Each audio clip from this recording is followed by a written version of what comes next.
Hello and welcome to episode 49 of the Product Biz Podcast. My name is Monica Little and I'm your host, and I'm so excited for today's episode about the secret to using your voice on social media to sell more products with special guest Katherine Beck. So I want to lay the foundation of this super interesting episode with a statistic that says that it takes just 6 seconds for someone to determine if they are going to buy from you or not. People decide that quickly if your products are the ones that they want and need, or if they can simply live without it. And in those 6 seconds, people are subconsciously attracted to you or are holding off simply from your voice. And what we're going to talk about today isn't about the sound of your voice. It's about the way that you speak. It's the way that your own beliefs or fears of judgment show up through the words that you say. And the question I want to ask before we dive into today's episode is, are you attracting customers to your products when you speak about them? When you show up on social media, when you're at markets talking to your customers, when you're pitching your products to other stores? Or are you focusing more on the words that you're saying and the thoughts running through your head about getting it right? Or what will people think?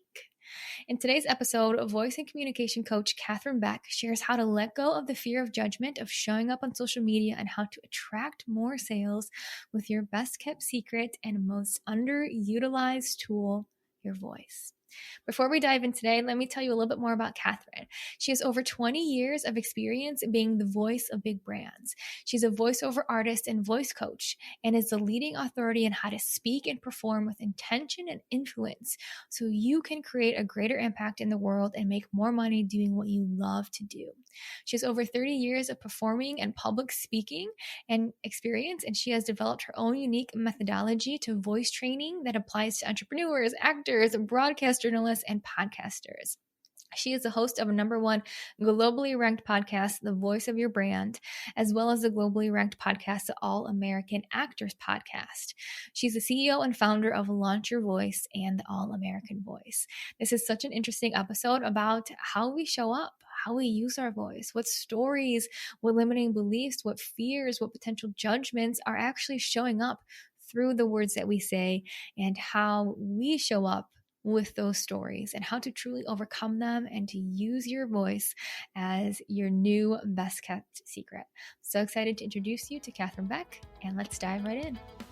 Are you ready to go behind the scenes and learn what it really takes to create consistent sales each and every month with your handmade small business? Join me, Monica Little, self-taught multiple six-figure small business owner and your product business coach, as I give you the insight and inspiration on how to better run your business and increase your sales in ways that you may not have even been aware of, so that your business can truly become what you knew it could be back when you first started. Learn how to let go of perfection, overcome the fear of failure that is holding you back, and finally start taking action so that you walk away feeling like you've cracked the code on how to run a successful small business. You're listening to the Product Biz Podcast. Well, hello, Miss Katherine. I am so excited to have you today on the Product Biz Podcast to talk all about how to use your voice. And I am just so excited to have you as a guest today. Thank you so much. It's so nice to be here. Oh my gosh. And we were just connecting that you're originally from Chicago and now you're in Australia. So it's just such a small world to know that you're from Chicago. And so many of the people who I know listen to this podcast are also from Chicago. So it's just crazy that you're born and raised in Chicago and now you're living in the wonderful world of Australia, which is just nuts. It's such a small world, isn't it? Such a small world. Yes, it totally is. Yeah. Awesome. Well, I'm super excited that we're going to be talking all about how to use your voice. So I know this is a topic that you are so passionate about, but before we dive into what this really means, I would love to know more and bring everyone up to speed too on what you do. What is a voice coach? Tell us more how you came into this passion and what you really do to help people with using their voice. Yeah, definitely. I am a voice coach, but it's funny. I was thinking about it this morning, and I'm more so, I am a voice coach, but I'm also a communication coach. And that evolves from my background of being an actor and a voiceover actor for many years. I started as a child. And one of the things that we're trained in acting to do is text analysis. And in identifying what is actually on the page. We're also identifying what's not on the page and that human connection. And when I entered the online space, and I wanted to be more than just an actor, I wanted to share my expertise with others. I started first with actors, and then I wanted more. I wanted to work with people who weren't actors, who I could see in the online space, like me, who were really struggling in finding their way, finding their audience, finding their voice, and truthfully connecting with people in a very unorthodox way. You know, we were born to have a connection one-on-one in person. But as we've evolved, we've got this digital form of communication that oftentimes creates a barrier between us and the people that we're speaking to. Sometimes we can't even see those people speaking to us. You know, they're probably talking back to us and we can't hear it, or they're having a conversation with us in our head.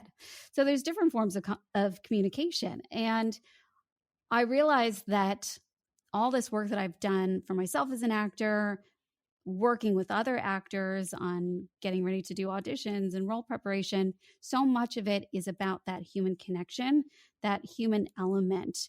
And I thought, my gosh, I've got so much that I'm just dying to share with so many other people that I decided it was time to evolve and work with personal brands, online business owners, anyone who sells a product, program, or service online. So it's been a really interesting evolution of working as a voice coach for actors and now translating that to work with the non-actor to help prepare them for the digital stage. Yeah, and I think it's so interesting what you said of how so much of the world has changed now that we're like on our phones and we're communicating not directly to people. And I feel like that leads to a lot of people maybe not truly knowing how to communicate and not truly knowing, because we're always hiding behind a screen. We're always hiding behind a phone. We're always on Zoom, like you and I are chatting right now virtually. So it's so interesting to see how that dynamic has really changed, like as technology evolves and things like that, but also interesting on the people side of how that affects us, right? How we maybe get less confident to actually show our face because we're so used to being behind the camera, being behind the screen. And I think that phenomenon, like we're in the perfect spot to be having this discussion because it's only going to keep growing and growing the more digital like the world gets, you know? So it's such an awesome place for you and I to be having this discussion today. So I want to know a little bit more as we talk about showing up and truly like using your voice and that connection and that communication that you mentioned. What are some limiting beliefs or thoughts or feelings that people have that really prevent them from showing up authentically? If that does mean, you know, showing your face on social media or talking about your products or really connecting with people in that way, what are some of those limiting beliefs that you notice come up a lot with people? What doesn't come up? Yeah. Good. Yeah. Very good. Point. Right. It's all the major ones, you know, the imposter syndrome, the fear of judgment, the fear of what other people are going to say, the trolls. It brings up all of those things that we've bottled down deep inside now come to the surface quite regularly with this introduction of social media. And now how do we regulate our bodies and our brains to deal with it and make this part of our business, which it really is an essential part of our business, but how do we handle that for ourselves in a healthy way and still be able to show up? One of the biggest fears that people have is public speaking, but now I think one of the biggest fears that people have is showing up, is actually just pressing record. You know, 100%. and so many times I found myself holding back because there was like this block there of, I don't know what to say. Well, where is that coming from? Of course I know what to say, but it's coming from some sort of belief deep down inside that's telling me, what are other people going to think of me if I say this? How are people going to judge me? What if I say the wrong thing? What if people laugh at me? What if I make a mistake? What if I don't know what to say? What if I stumble my words? What if I say and ah every 5 seconds? All these things are coming from a place of these deep down fears and worries that we've been holding on for so long, but we bottle them deep down inside so we can forget about it. And they get exposed when we put ourselves out on stage. And stage is any sort of stage. It could be in front of a group of people live, but it can also be on a digital platform like Instagram or TikTok or any of the places, right? Yeah, absolutely. And I love one thing that you said too, just to chime in, is how you talked about like public speaking. Because essentially I was just talking to some of my members about this, of how they're like nervous to show up on social media and to show their face and to actually be talking about their products. And that's exactly what I said to them. I'm like, it's essentially the skill of public speaking, right? Like if you want to not show up for your business and not show your face, what you're basically saying is like the skill of public speaking is something that you're not open to learning and open to really understanding and becoming better at. And that's something that's so important for a small business owner.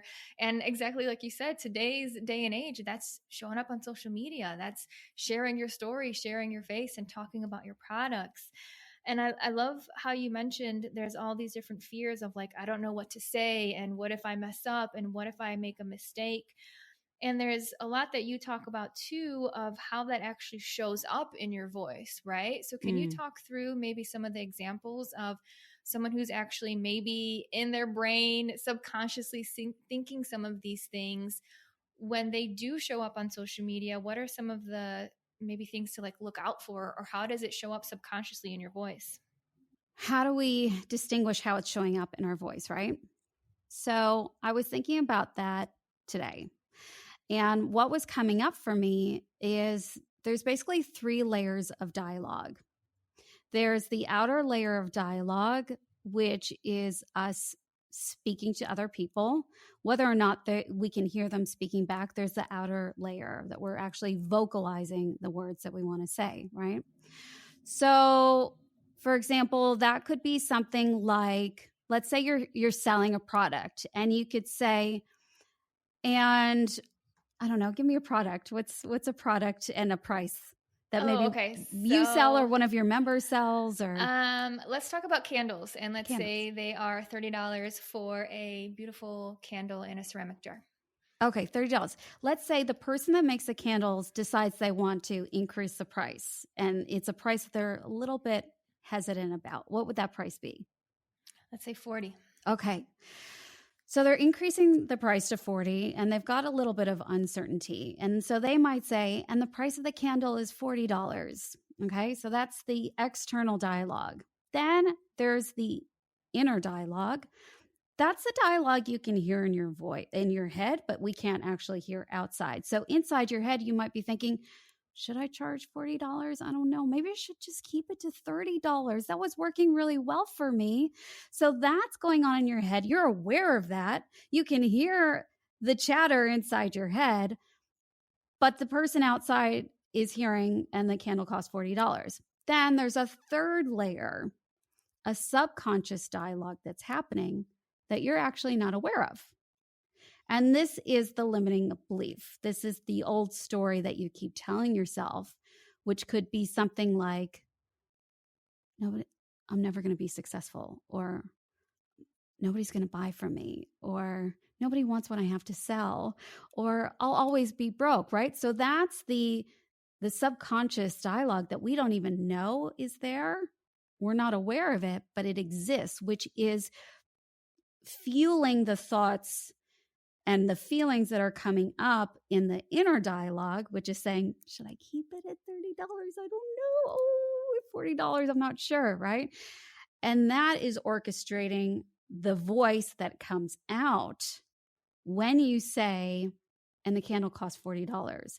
So the listener can hear the nerves or the hesitation that's coming through the thoughts and the feelings through the inner dialogue, which is being orchestrated by the subconscious dialogue. So it's 3 layers of dialogue.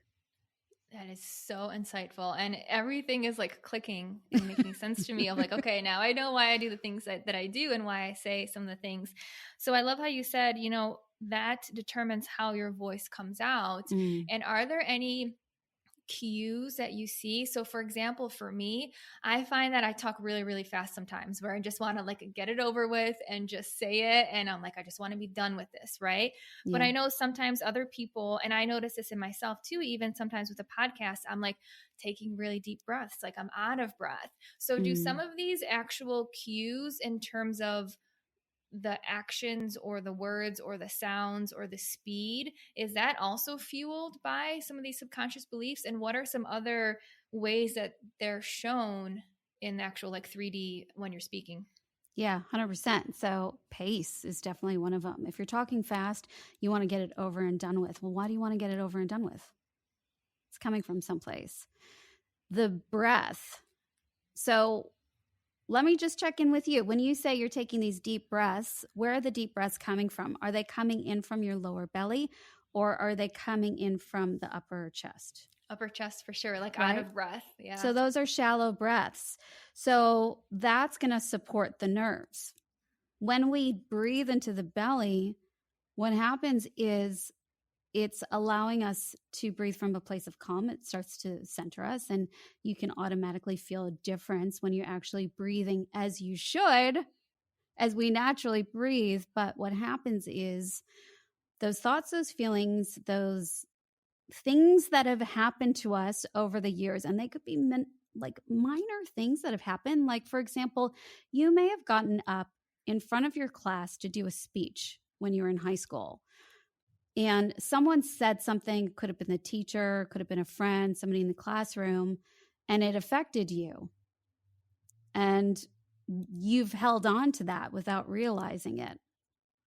And it's kind of like either put a block on your voice, or it's sort of like held your voice in a period of time.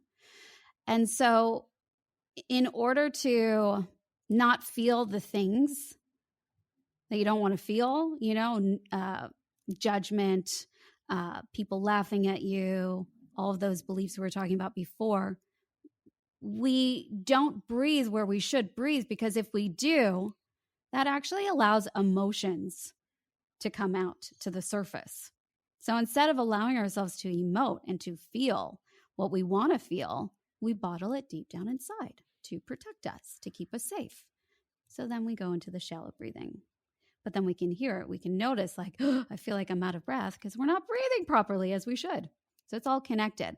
So you hear it in your breath. You can notice it in your body as well. You can feel tenseness in your body, holding back. Pace, it could be monotone. It could also be really melodic, It could be a forced energy, a projection of, I really need this sale. I really need it. And so the energy is kind of like shooting out to the other person, and they can sense that as well. It's like, whoa, okay, hold on. It's too much for me. So there's got to be a balance of all the things. And when something is off balance, the listener, so it could be the customer, right? They pick up on that. Again, sort of like the 3 layers of dialogue, it's the same for them as they're receiving it. They may receive it on that more subconscious level and not be aware of it, but they're receiving it. Yeah, that's so interesting. And as you're talking, I'm like, okay, posture. Gotta fix my posture. Okay, gotta breathe in from my belly. I'm like trying to make all these tweaks because this is so interesting. And I truly believe too, exactly like you were saying, that the customer on the other end can pick up on that subconsciously, and you're either pushing them away with your voice, even if you have the best intention, like the candle example, even if you have the best intention with your candle, that your candle is going to help someone to calm down and relax at night and to have like some peace in their home after a crazy day. But subconsciously, if you have those great intentions, but it's coming out from these fears and beliefs of like talking super fast or breathing super shallow, or like you said, maybe being too aggressive in how you come across it, that can totally shut out the person on the receiving end. Even if you're saying the right words, right? Even if you're saying everything that's perfect on why they should buy it and what they need, and it's a hell yes for their life and they want that candle, but that voice, that tone will totally block them off, right? Exactly. And I think that's a real key factor is a lot of people in business are thinking about the words that they have to say, and they're thinking about their product. That those are, obviously two very important things is how are we going to sell the product and, the messaging behind that to sell it. But what we're forgetting is that we are a personal brand, which means we are also part of that product. And so we are selling all the time. Every time you speak, you're selling. But it's not so much that you're selling the product, you're selling the feeling the product gives you. There's a very big difference. So most people are selling the product. What you want to do is sell the feeling the product gives you. Yeah. So tell me more about that. Is this kind of the logic versus emotion conversation, or give me a little more context on what you mean by that? Yeah. So people go online because they want a connection, and people buy from people. They buy from a human connection. What do people want from a human connection? Your customer wants a few things. They want to feel like they're being seen and they're being heard, and that they're being understood, to just take it a little bit further. And they're looking for a person where a lot of us have heard know, like, and trust, right? But what does that mean? What does that mean to the personal brand or the person that has a product? What are they actually looking for? They're looking for somebody who's got an authority or expertise or knowledge that they've got the best product. They're looking for someone who is authentic. And what does that mean, to be authentic? They're looking for someone that they can trust. That's the trust part of the know, like, and trust. Looking for someone they can trust. So when you show up authentic, you're proving to them, I can trust you. When you're speaking from a place of authority and know-how, expertise, you're showing them that you know. So we've got the know, we've got the trust. And the last part is the like. And that's in being approachable. So allowing there to be a genuine connection, and the most effective way to get there is from speaking with emotion. When we think about people's buying behavior, of course they need the logic, but ultimately when it comes down to deciding to buy the product, they buy from emotion, a feeling that they get to go, if I've got a choice between this person and that person, their product and the other person's product, but I've got a stronger connection with this person because they're creating a connection and a feeling that allows me to feel like I can know, like, and trust them, they're going to choose that person over the other person that might have a great product as well, but they haven't created that emotional connection. And so that comes through every single time you speak. You're selling the feeling because you're taking them on a journey of where they are now to where they want to be. They want a candle, maybe because they're in the dark. They don't have any power. So they need the candle to be in the light. And the way that you explain why this candle, this $40 candle, is the one that's going to create the light, that's going to illuminate their room and create a place for them to have serenity and peace, versus I've got this $40 candle and it's really great and it's long lasting and it's made out of beeswax and you should buy it. Yes. Right? So which one are you going to choose? Yeah, I love that so much because I talk with my members a lot about showing the emotion through like reels, right? So let's talk about this candle example since we're rolling with it. A lot of my members, I tell them, like, don't just talk about the benefits of the candle. Like you said, what kind of wax it is, the burn time, what the wick is made of. Like, sure, those things are great, but what do your people want to feel in terms of the ambiance? Like, do they want it in their bathroom and like the lights are dim and maybe there's some eucalyptus and a candle is lit, or do they want it on their bedside table reading a book next to the candle, or whatever it may be in their kitchen, which with like a fresh scent, whatever that end goal with that candle is. how do we make sure that the reels and the videos are actually portraying that, right? So Yeah. emotion through videos. But I love what you said of that emotion and connection, like through your voice and just how you say it. Yeah. So how does someone actually bring that emotion out? Because even as I talk about it, I'm like, how does that actually come into fruition?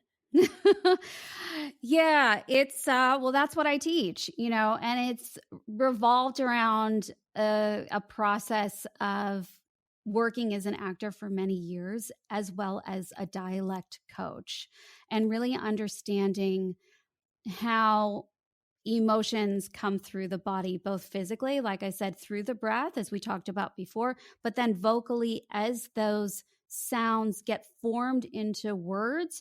There's a specific formula that I use in the actual words that we use to create that sense of feeling to connect to the other person. And it goes very granular, very scientific into the consonants and the vowels. So it's really fascinating. We do it automatically all the time. It's just that when we get into this platform and we're selling, we forget, just like the breath. We automatically breathe as we should. We're conditioned for that to be an automatic response that naturally happens.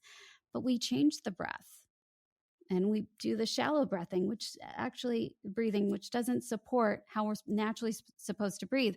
The same thing happens when we show up on social media and creating these reels and these things. We need to use our voice.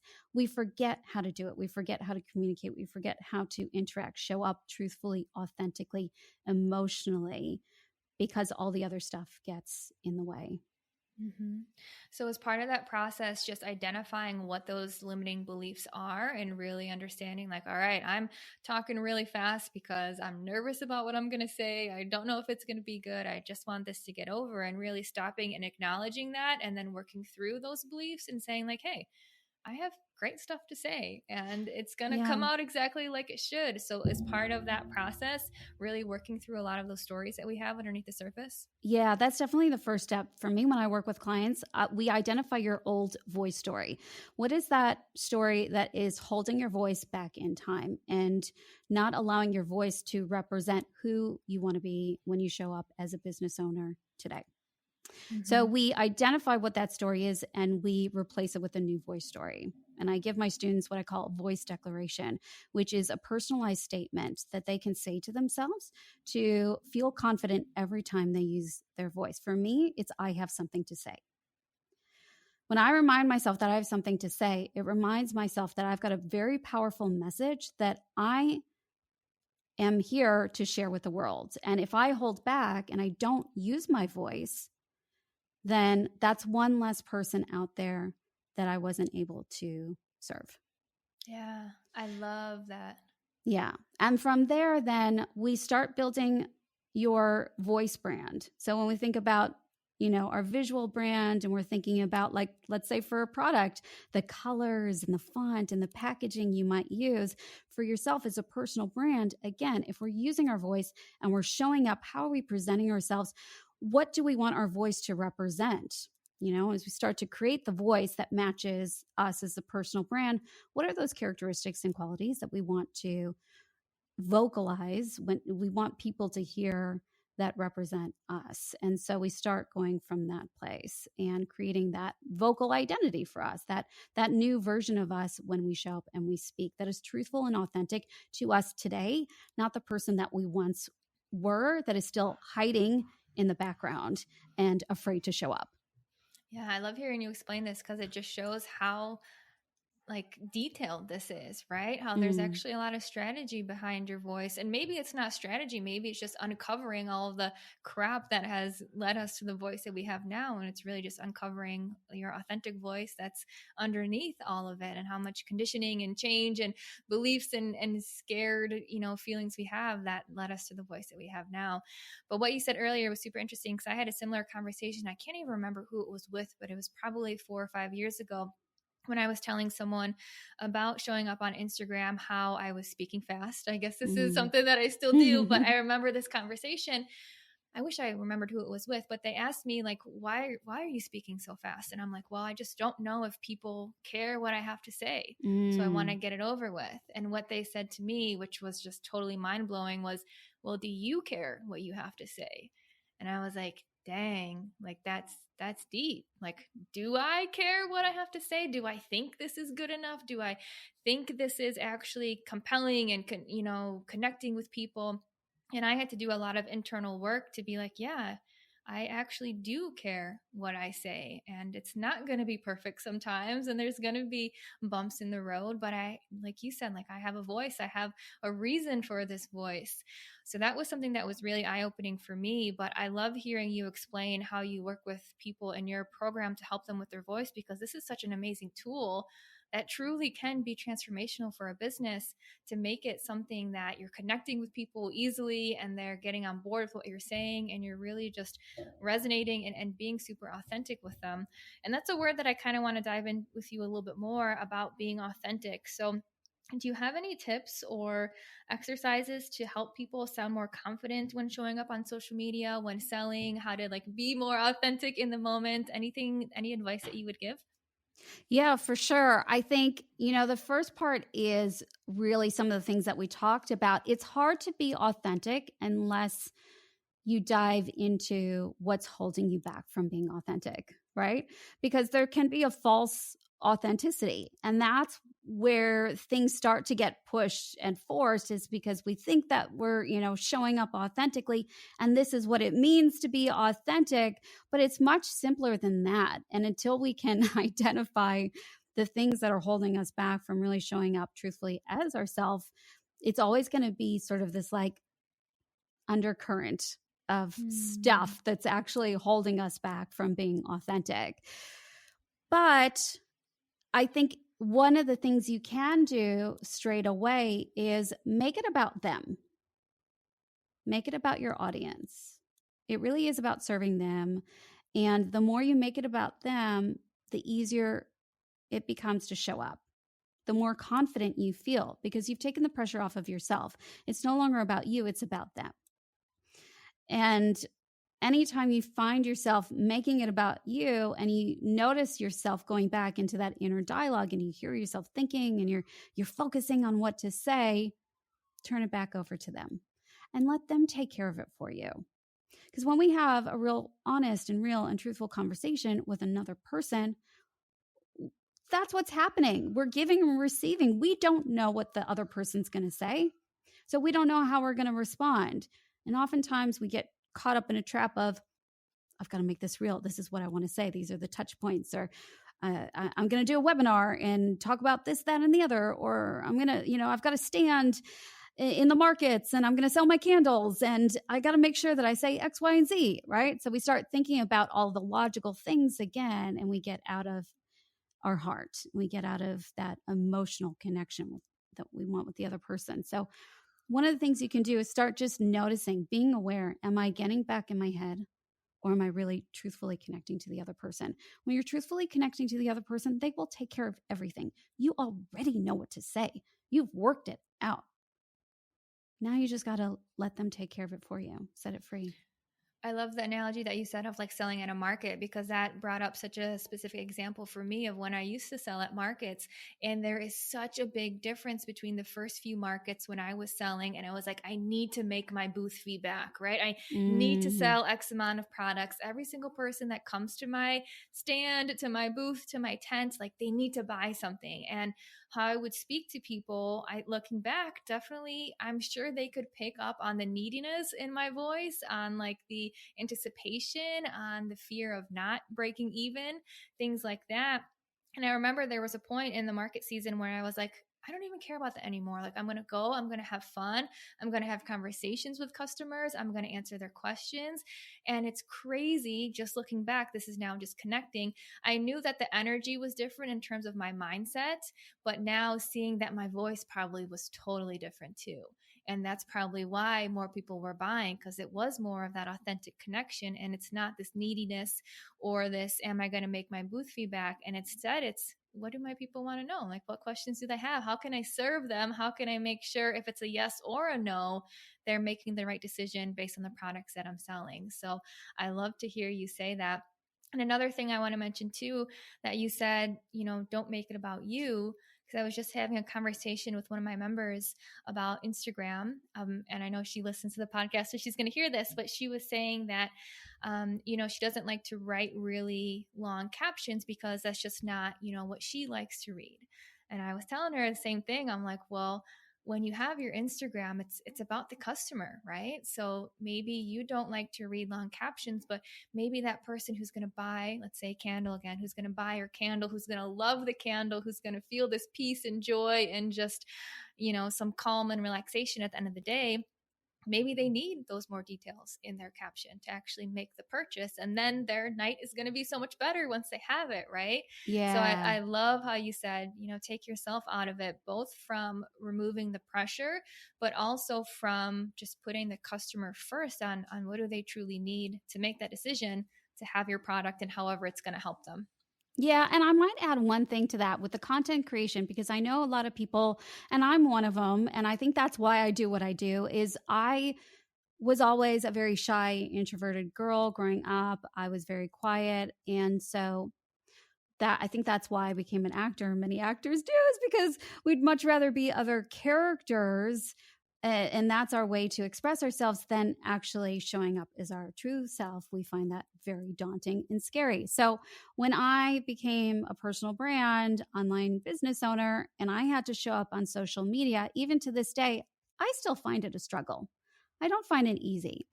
And the way that I've been able to get through it, knowing that I need to create content for my business to connect and to, find new traffic and new leads and all those things, is to find it in a way to speak to my audience and say what they need to hear. So I'm still serving them and I'm serving what I know that they need to hear, but I'm doing it in a way that makes me feel good. Because there's so many different ways that you can show up and create content online. You can have a podcast, you can have a YouTube channel, you could do Instagram Reels and TikTok Reels, you could do carousels, you could just do Facebook ads. There's so many different ways that you can create content. What it came down to for me was recognizing I don't have to do all the things. And I also don't have to do the things that don't make me feel good. So how can I use my voice and how can I show up and serve others and create content that will serve them in a way that inspires me and lights me up and feels aligned with me?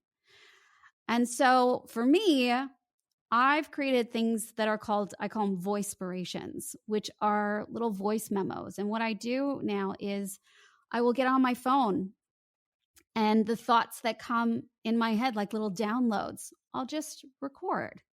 And then I'll edit it. I'll cut it to a visual that's got just very simple text, maybe captions, a little bit of motion. I could use B-roll.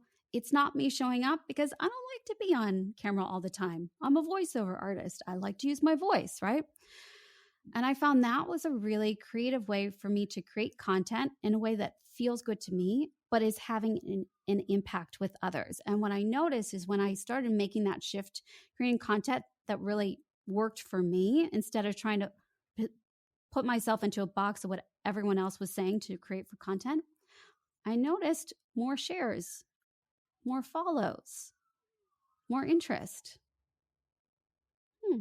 But when I wasn't doing that and I was trying to do what other people were telling me to do, it didn't resonate the same. And I look back at those videos and I can see and I can hear, as we're talking about, someone who wasn't comfortable. Mm-hmm. Therefore, wasn't really fully connecting with their audience. Yeah. I think that goes to like that balance, right? Of what does the customer need and what actually lights you up, and finding that middle ground to actually bring that to life. And I love what you just said. And with the client example that I gave too, what I mentioned to her is your reels are where you can be super concise, where you like to be super concise, right? Because you can't have a lot of text in the actual reel. It's just a couple lines. But there's your balance right there of being super concise and what you really like, but maybe adding a few more sentences in the caption for the people who may need that too. Yeah. So it's kind of like best of both worlds, really finding that middle ground of what makes you happy and what excites you, but also making sure that the customer is served with the information that they have too, which I think coincides with what you said perfectly as well. Exactly. Which I love it. One other thing that I wanted to ask you. So we talked about, these limiting beliefs and these stories that change basically our voice and how we connect with people and how we want to really acknowledge them. What are some ways that people can actually find those stories? Is it, record yourself speaking and play it back and watch to see what you notice and then maybe think through, what is causing that? Or is it something different? Like, how do people actually get to the underlying stories that are maybe changing how they show up with their voice?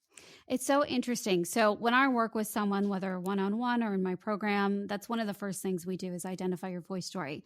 And so often it's like this story that you think doesn't really is like no big deal. Like it's not this like catastrophic event. It's this, it could be like a beauty pageant or a spelling bee, or just one day you were in class and the teacher said something to you. Like it could be the simplest thing that you just wouldn't even think about. So what's that first story that comes to mind? A moment in time where you felt some sort of hesitation or doubt or didn't feel good about using your voice. Think about just that first thing that pops into your head and write it down. And just write down everything that comes to mind. Anything you hear anyone else say, like did the teacher say something? What did they say? And even if it's not word for word, whatever comes up, just write it down. And that's going to give you clues into those limiting beliefs that are holding you back still today from that story. And that one story, we can find something and we can reframe it in a way to now serve you so that you're rewriting your voice story to the voice that you want to have today. And that's where we start to pull apart and find that voice declaration for you, which you can kind of think like an affirmation, something that you see or something that you say out loud or even say in your head before you get up to do an Instagram reel or you go to sell, to give you that confirmation that you have the confidence and you have the right to speak and you know exactly what to say and you know others want to hear it and that everything's going to be okay.